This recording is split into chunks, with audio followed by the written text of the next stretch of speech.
The first half of the narrative then has shown us that God has been at work in the lives of the brothers, not just Joseph's life, but all of them. Now we're going to see how God is going to draw this to a conclusion, accomplishing his purpose, and as he has promised to Abram, beginning to bring blessing to all the families of the earth. The first half of the Joseph stories are the stories about the brothers, the family stories, if you will, beginning with Joseph's vision, of course, ends with this revelation of the change that has come about in the character of the brothers. Now we're going to see how God is going to work that out for the good of the nation. So really the second half of this set of stories is working out how those promises are going to come about. It's resolving all of the threats as Israel and the whole clan comes to Egypt.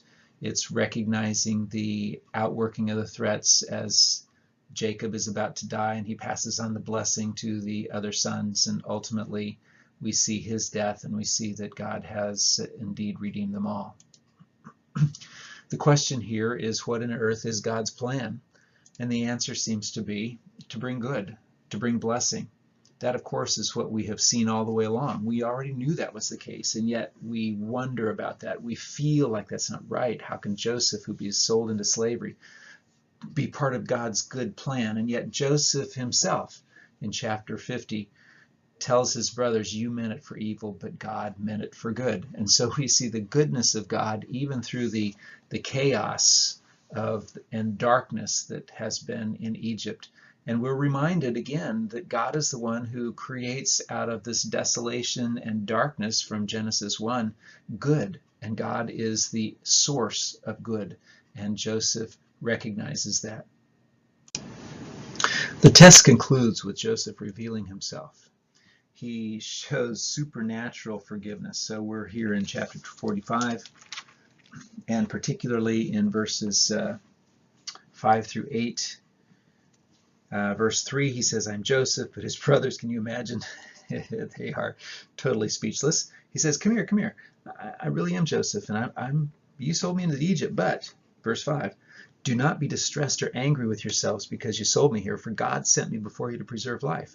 For the famine has been in the land these 2 years, and there are yet 5 years in which there will be neither plowing nor harvest. And God sent me before you to preserve for you a remnant on the earth, to keep alive for you many survivors. So it wasn't you who sent me here, but God. 3 times, God sent me, God sent me, God sent me. We see clearly that Joseph has supernatural forgiveness. He is completely, graciously responding to his brothers. His attitude is recognizing that God has been at work. It is amazing. It is one of those things that is just supernatural. I don't know how else to explain it because that's just not normal. It's not human. But he really intends this. It takes them a while to believe it, but he really intends it. And so when they go home and they talk to their father, it's as if he just is absolutely flabbergasted. It says his heart became numb. It's almost as if he has a heart attack right there on the spot. But he revives and he comes back and he brings them all. And of course, God appears to him on the way in chapter 46. And he says, yeah, that's what you need to do. You need to go to Egypt because I am going to make you a great nation, verse 3. And in verse 4, he says, I will also bring you up again. Joseph's hand will close your eyes. That's got to be really cool for him to hear from God. So God on the way down reminds him of his care, says, I'm going to take care of this and I'm going to bring you back. And we have the clear promise of God. So he goes to Egypt, he blesses the Pharaoh, they live in the land of Goshen, and God provides a great place for them. So as they're living there, Jacob gets older and he decides it's time for him to speak to his sons, just like his father spoke to him. So he's going to give blessing, just of course like Isaac did for him, only this time he's going to be a little wiser about it, and he actually is. So in this concluding section in chapters 48 and 49, he is going to give blessing to each of the kids. He's going to start in 48 with Joseph, only he doesn't really start with Joseph. He starts with the 2 of Joseph's sons, Ephraim and Manasseh. And what we see is Jacob blessing each of the 2 boys with the same sort of blessing as he will bless his own kids with. In fact, look at what it says in verse 5.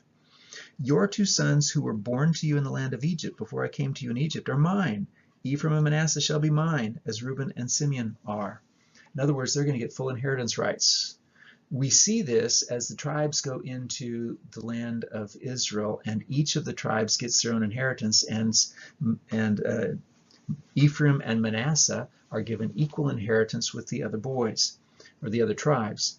What that helps us to see is that this is not just a normal blessing, but this is a patriarchal blessing. This is a prophetic blessing. It's not for the individuals, it's for the descendants. Just like the curse on Canaan was ultimately the descendants, it wasn't Canaan the individual, so the blessing on the boys is not individual, or on the men is not individual, but it is tribal, and it's going to be for each of the tribes and what's going to happen to them.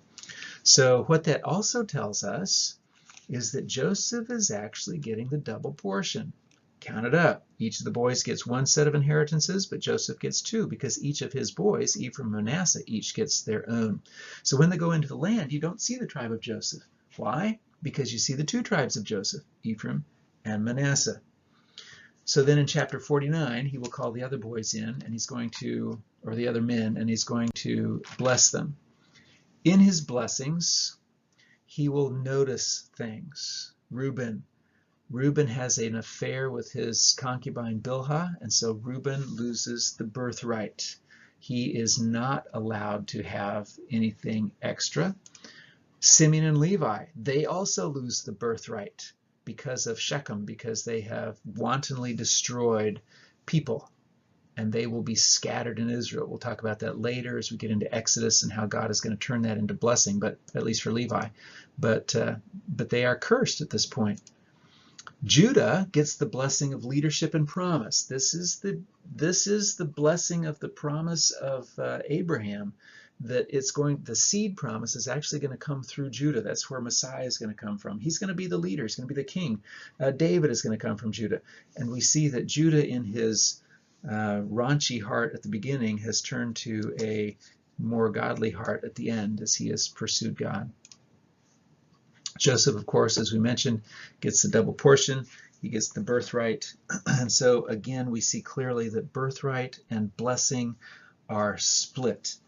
Joseph gets birthright, double portion. Judah gets blessing, the promise of the Abrahamic covenant. Well, that's not all of it, because certainly they're all part of the Abrahamic covenant, but he gets the promise that ultimately is going to lead us to Messiah. All of this, of course, leads to the death of Jacob, because after he blesses them, he dies and he's buried, and of course they all mourn for him. But as soon as he dies, the brothers are conscience-stricken again. They are also deathly afraid that now, because Dad's dead, Joseph is going to exact vengeance. And so they come up to him and they say, "Hey, Dad told us, to tell you not to hold us accountable, not to kill us because of what we did to you. Please forgive us instead." The words in verse 17, "Please forgive the transgression of your brothers and their sin because they did evil to you," chapter 50, verse 17. You need to look at this, because this is really, really crucial, both for what God has done in their hearts, but also for what we see in the book of Genesis. God has fulfilled his promise. God has done exactly what he said he would do. They're all bowing before him. They have ever since they came into Egypt. But it's really much more than that. It is Joseph's response here which is so crucial. Within the context of this response, we see Joseph giving blessing. His response, verse 17, Joseph wept when they spoke to him.